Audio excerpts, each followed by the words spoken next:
미국 대통령이 주말 동안 공격을 취소하면서 이슬람 공화국에 또 다른 생명줄을 건넸습니다. 바로 이렇게요. Access of Truth에 다시 오신 것을 환영합니다. 저는 에밀리 슈레이더입니다. 지난주 내내 트럼프 대통령이 이스라엘과 공조한다는 말까지 나오며 이슬람 정권의 에너지 인프라를 공격하겠다고 위협하는 말을 들었습니다. 이제 여기 이스라엘에서는 우리는 모두 이 정권이 전쟁을 계속할 수 있는 능력에 큰 타격을 줄 수 있는 공격에 대비하고 있었습니다. 바로 그것이 정권이 원하는 바죠. 하지만 언제나 그렇듯이 마지막 순간에 트럼프 대통령은 겁을 먹고 공격을 취소했습니다. 그는 파키스탄과 카타르가 곧 합의가 이루어질 것이라고 확신시켜줬기 때문에 공격을 취소한다고 발표했습니다. 그가 주장한 그 합의는 호르무즈 해협을 완전히 다시 열고 아직 일어나지 않았지만 정권의 핵 위협을 완전히 끝낼 것이라고 했습니다. 하지만 이건 역시 일어나지 않았습니다. 하지만 사랑의 블랙홀처럼 도널드 트럼프는 자신이 어떤 메시지를 보내는지 이해하지 못한 채 같은 함정에 빠지고 있습니다. 그들은 그의 이유나 이성을 존중하지 않습니다. 그들은 힘을 존중합니다. 그 발표가 있기 불과 몇 시간 전 바로 그 정권이 공격이 계속된다면 이스라엘의 가스전을 완전히 불태워버리겠다고 실제로 위협했다는 점을 상기시켜드립니다.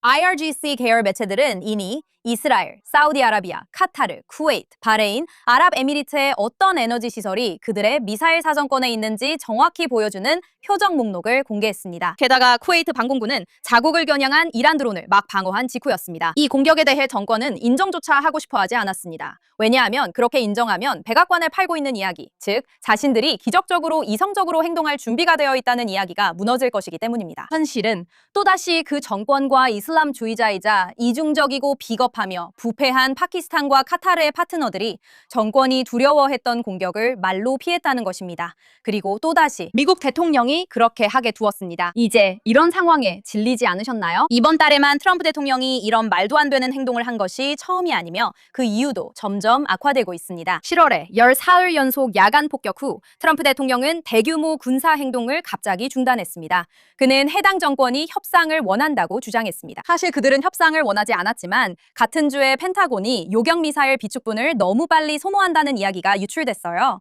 그 이야기가 누구에게 도움이 될까요? 맞아요. 이란의 이슬람 정권이죠. 테헤란도 우리와 똑같은 신문을 읽어요. 미국 관리들이 우리 요격미사일 부족 규모를 언론에 정확히 흘렸을 때 그들은 정권에게 우리 방어망을 압도하려면 미사일과 드론이 몇 대나 필요한지에 대한 로드맵을 넘겨준 셈이죠. 하지만 워싱턴의 누군가는 그걸 공개적으로 말할 가치가 있다고 판단했어요. 한편 백악관에서는 변명만 계속 바뀌고 있어요. 처음에는 평화를 위해서라고 했죠. 악시오스는 이번 중단은 이전 공습이 이미 이란의 선박, 항행 위협 능력을 약화시키는 목표를 달성했기 때문이라고 보도했지만 우리는 그게 사실이 아님을 알고 있습니다. 이번 주말 테헤란이 호르무즈 해협과 핵 프로그램에 대한 대타협을 약속했다고 합니다. 일주일도 안 되는 기간에 트럼프 대통령의 같은 결정, 즉 물러서겠다는 결정에 대해 세 가지 다른 변명이 나왔어요. 그래서 일부 비평가들이 트럼프 대통령을 타코라고 부르는데 트럼프는 늘 겁먹고 물러난다는 뜻의 약자입니다.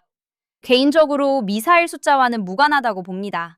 트럼프 대통령이 계속 머뭇거리는 건 그가 그 정권 인물과 거래할 수 있다고 잘못 믿기 때문이라고 생각해요. 하지만 분명히 해야 할 점은 그 정권 내에 존재를 포기할 만큼 진지한 세력은 없고 설령 있어도 실제 결정권은 바이디와 IRGC에게 있다는 겁니다. 그 정권은 서방 협상가들에게 온건파라는 신화를 파는 걸 아주 좋아해요. 그래야 서방이 희망을 걸 수 있는 대상을 만들어주니까요. 대통령, 외무장관, 최고 지도자, IRGC 그들은 모두 똑같아요. 똑같은 목표를 가진 같은 정권일 뿐이고 그 목표는 결코 공존이 아니었어요. 만약 트럼프가 여기서 진짜로 어떤 합의가 가능하다고 생각한다면 그는 이 정권의 본질을 제대로 이해하지 못합니다. 합의를 추구하는 건 늘 막다른 길이었고 우리가 반대인 척할수록 그들에게 더 많은 시간을 주는 겁니다. 그리고 실제로 벌어지는 결과도 매번 똑같아요. 그 정권은 계속 통치할 수 있게 되고 그 말은 더 많은 이란인들이 죽는다는 뜻이에요. 왜냐하면 워싱턴의 망설임 때문에 대가를 치르는 사람들은 이런 계산을 하는 관리들이 아니거든요. 그 대가를 치르는 건 평범한 이란인들과 정권이 박해하는 중동의 다른 이들입니다. 이란인들은 정권의 지속적인 처형에 시달리고 있어요. 그리고 처형에 대해 말하자면 하루하루가 지날수록 더 많은 이란인들이 처형당하고 있어요. 이번 주에는 19살의 아르빈이 있었는데 그는 1월 봉기 때 체포됐어요. 정권의 법원은 그를 신에 대한 전쟁을 벌였다는 죄목으로 유죄 판결을 내렸어요. 그리고 지난 주말 그들은 북부 이란의 교도소에서 그를 교수형에 처했어요.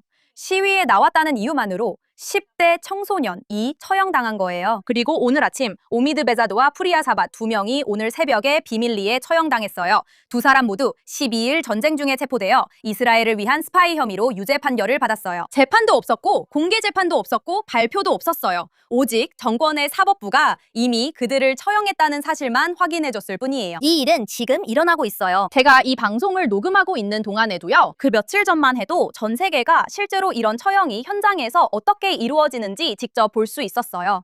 이스파한에서는 수백 명의 사람들이 새벽 전에 모여 두 젊은 남성의 교수형을 막으려고 했거든요. 두 사람 모두 이스파한과 알리 하메네이 광장에서 1월에 있었던 시위에 참여했다는 이유로 사형을 선고받았어요. 그 광장에서 촬영된 영상은 보기 힘들 정도로 충격적이에요. 군중이 어둠 속에서 이란 혁명수비대 병력에게 수치스럽다고 외치며 이런 일이 없길 애원했어요. 하지만 보안군은 오히려 시위를 폭력적으로 해산시켰고 결국 두 남성을 광장에서 공개적으로 교수형에 처했어요. 그리고 이런 공개 처형의 목적은 바로 이것이에요. 그건 일종의 연극이에요. 그리고 그 관객은 이 장면을 보는 모든 이란인들이에요. 여러분이 알아야 할 점은 이런 일이 한 번만이 아니라는 겁니다. 7월 한 달에만 정권이 최소 67명 수감자를 처형했어요. 그중 9명은 정치범이거나 양심수였어요. 그리고 그 숫자에서 정말 두려워해야 할 점이 있어요. 67명 중 공식적으로 발표된 건 겨우 8명뿐이라는 거예요. 나머지는 모두 비밀리에 집행됐어요. 가족에게 알림도 없었고 마지막 면회도 없이 그냥 사라진 거예요. 이제 테헤란 검찰청은 이런 처형을 공개적으로 비난하는 사람 누구에게든 형사 절차를 개시하겠다고 발표했어요. 이미 수십 명의 시위대가 곧 처형될 예정이에요. 이제 우리가 첫 번째 이야기에서 말한 모든 것과 이것을 연결해 보세요. 이 처형 열풍은 워싱턴이 약하게 대응했는데도 벌어지는 게 아니에요.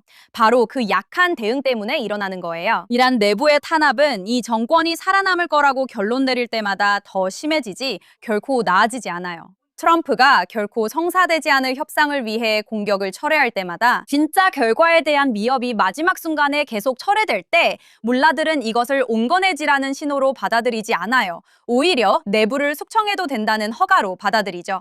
자신들에게 가해지는 모든 압박을 견뎌낼 거라고 믿는 정권은 누군가가 그만두라고 강요하기 전에 1월 봉기의 목격자들을 최대한 많이 처형할 유인을 갖게 돼요. 그리고 그게 바로 패턴이에요. 워싱턴의 약한 압박은 이란인들의 안전을 보장하지 않아요. 오히려 정권에 자신감을 주고 이란인들은 이스파한의 알리 하메네이 광장 교수대에서 그 자신감의 대가를 치르게 되죠. 이제 다음 세대에게 같은 이데올로기를 전수하도록 누가 훈련받고 있는지 이야기해볼게요. 왜냐하면 이건 이란 국경 안에만 머무는 일이 아니거든요. 이제 좋은 것, 나쁜 것, 그리고 추한 것에 대해 이야기할 시간이에요. 그리고 항상 그렇듯이 긍정적으로 마무리하기 위해 이번 주에 나쁜 이야기부터 시작하고 마지막에는 좋은 이야기로 끝낼게요. 먼저 어제 영국에서 열린 어떤 팔레스타인 청소년 운동 여름 캠프에 충격적인 영상이 공개됐어요. 한번 보세요.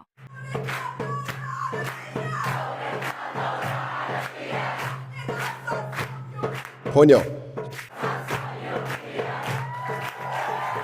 영국 아이들로 보이는 이들이 여름 캠프에서 시오니즘을 분쇄하자! 젊은이들이여 일어나라! 우리의 혁명은 아랍혁명이다 라고 외치도록 독려받고 있다고 해요. 정말 이런 일이 있나요? 가장 충격적인 점은 이 사건이 우연한 극단적 사건이 아니라는 겁니다.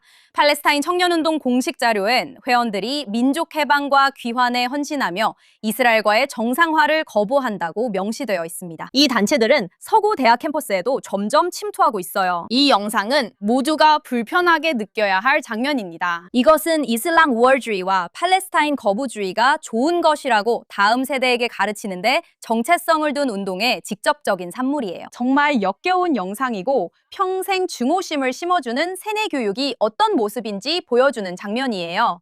그리고 이런 일이 지금 영국에서 영어로 벌어지고 있습니다. 그리고 영국 이야기가 나온 김에 옥스퍼드로 가볼게요. 이번 이야기는 정말 보통이 아니거든요. 6월.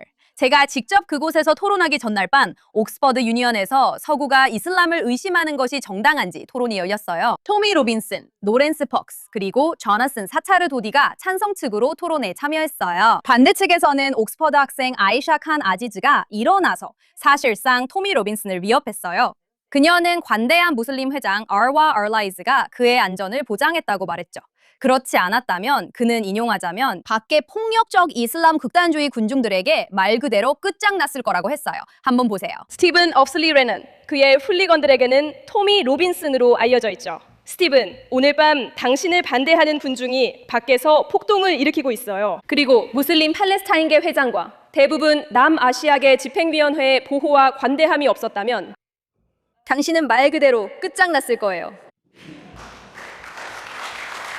그래서 방 안에 있던 사람들이 그녀에게 박수를 쳤어요. 그들은 이슬람에 대한 의심이 비합리적이라고 주장하면서 동시에 이슬람을 비판하는 손님에게 경우가 없으면 큰일 날 거라고 말하는 여성에게 실제로 박수를 쳤던 거예요. 그녀는 자신의 주장을 펼치기 위해 로빈슨이 필요하지도 않았어요. 그저 자기 자신을 카메라에 비추기만 하면 됐고 이상하게도 그걸로 박수갈채를 받았죠. 그 안건은 옥스퍼드 유니언에서 57대 41로 부결됐어요. 하지만 결과는 중요하지 않아요. 그녀가 자신의 주장이 틀렸음을 증명했으니까요. 정말 말하고 싶은 건 찬성 측이 훌륭했다는 겁니다. 또 옥스퍼드 유니언은 조너선이 자신의 버전을 올릴 때까지 6주간 영상 공개를 거부했어요.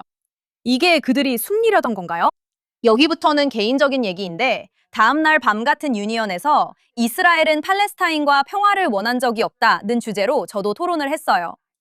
저도 그날 밤에 받은 위협 때문에 사설경호원의 호의를 받아야 했어요. 저도 똑같이 편향된 청중과 패턴, 그리고 유니언 회장 R와 L 라이스가 이스라엘이 평화를 원한 적 없다고 주장하는 걸 봤어요. 그런데 제 토론 영상은 아직도 공개되지 않았어요. 웃기지 않나요? 뭘 숨기고 싶은 걸까요? 어쨌든 그 영상이 정말로 올라오면 더 많은 이야기를 할 수 있을 거예요. 하지만 왠지 그 사람들이 서두를 것 같진 않네요. 이제 좋은 소식으로 넘어가 볼게요. 마지막이지만 중요한 이야기로 옥스퍼드 유니언 토론에서 있었던 일입니다. 그날 밤 옥스퍼드에서 가장 인상 깊은 순간은 로렌스 폭스 덕분이었다고 생각해요. 천천히 볼만한 장면이죠. 이걸 꺼내볼까요? 영국 무슬림의 78%가 무함마드의 그림을 어떤 출판물도 실어서는 안 된다고 믿고 있습니다. 저거는 표현의 자유라는 이유만으로도 이슬람에 강력히 저항해야 합니다. 그래서 여기 이 만화가 있습니다. 그렇죠. 그리고 이제는 내가 굴복하지 않음을 보여줄 때다. 나는 먼 나라의 종교법을 따르지 않을 거야. 내 아내는 가족에게 어떤 영향이 갈까봐 이걸 보여주지 말라고 했지만 내가 그렇게 하지 않으면 이미 이슬람에 굴복한 거라고 말했어. 그래서 이렇게 된 거야. 그것만으로는 충분하지 않나요? 토론에 초대한 팀의 절반이 당신의 생각과 주장을 듣고 싶어 했던 무슬림 여성들이었고 내가 무슬림 회장으로서 당신을 초대해 주장할 기회를 줬다는 것만으로도 충분하지 않나요? 우리가 표현의 자유를 믿는다는 것을 당신이 믿을 수 있는 충분한 정당성과 증거가 되지 않나요? 만약 그렇지 않았다면 저는 표현의 자유를 중시하는 사회의 회장이 되지 않았을 거예요. 감사합니다. 세상에. 제가 해도 될까요? 해도 될까요? 감사합니다. 계속 말해도 될까요? 실례합니다. 의사진행 발언이 나왔으니 다음 진행 담당자의 말씀을 듣겠습니다. 제가 이 회의장에 있었고 규칙을 줄줄 외우던 때는 오래전입니다. 하원에서는 쏘아놀이는 하원을 본보기로 삼고 있습니다. 소품은 허용되지 않습니다. 옥스퍼드 유니언에서도 소품에 대한 규칙이 같은지 궁금하네요. 그래서 의사진행 발언에 대해 판단을 내리겠습니다. 하원 규정엔 소품 사용 금지 조항이 없습니다. 하지만 복스 씨는 요점만 말씀하시길 권합니다. 저는 방금까지 의사진행 발언에 따랐습니다. 그래서 그런 취지에서 저는 굴복하지 않을 것이며 표현의 자유를 믿는 영국인으로서 이것을 여러분께 보여드리는 것입니다. 저는 굴복하지 않겠습니다. 저는 굴복하지 않을 것입니다. 폭스가 무함마드의 이미지를 보여주겠다고 말하는 순간 방안을 지켜보세요. 방 전체가 얼어붙습니다. 사람들이 그를 막으려고 끼어들고 멈추라고 애원합니다. 소품이 허용되는지에 대한 규칙이 갑자기 언급됩니다. 그는 실제로 아무것도 보여줄 필요가 없었습니다. 그저 그런 위험만으로도 서양은 아무 걱정할 필요 없다고 밤새 주장하던 사람들로 가득 찬 방 전체를 침묵시킬 수 있었습니다. 바로 그게 이 논쟁의 전부입니다. 그가 문장을 끝까지 말할 필요도 없이 증명된 셈이죠.